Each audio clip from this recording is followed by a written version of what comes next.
At Guy's Hospital, staff began a well-rehearsed major accident procedure to cope with the flood of more than 120 casualties.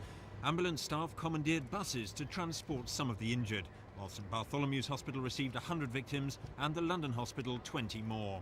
One passenger told how he'd been thrown out of his seat by the impact and hit by falling luggage. I went forwards, there was lots of blood.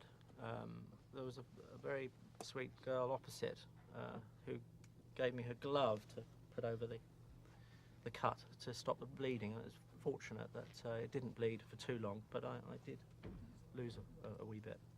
In the darkened train, shocked commuters tried to cope with the confusion. Then there was a man four seats down, and he ended up sitting next to me on the floor, and he said, "What am I doing here?" I was back there. How far had he been thrown? 4 seats, 4 rows, he just flew in the air. So, but it's incredible because there wasn't a lot of speed. See, I mean, it was just stopped, people were standing, so the impact was terrible. Meanwhile, medical teams were working inside the wreckage. One man was trapped by the arm for nearly 3 hours. He was very calm, actually. My colleague, Dr. Macklin, unfortunately can't be with us, had given him some analgesia, some pain-killing medication, and he was remarkably helpful, and he was cooperative. And doctors say overcrowding on the train was partly to blame for the number of injured.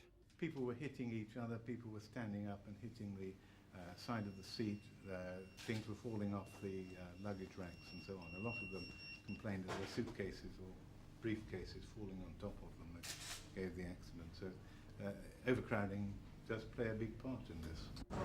Hundreds of people answered an emergency appeal for blood donors at hospitals which have already been gearing up for a possible large-scale influx of casualties from the crisis in the Gulf. By tonight, most of the injured had been released, but more than 30 people are still detained. John Taylor for Thames News.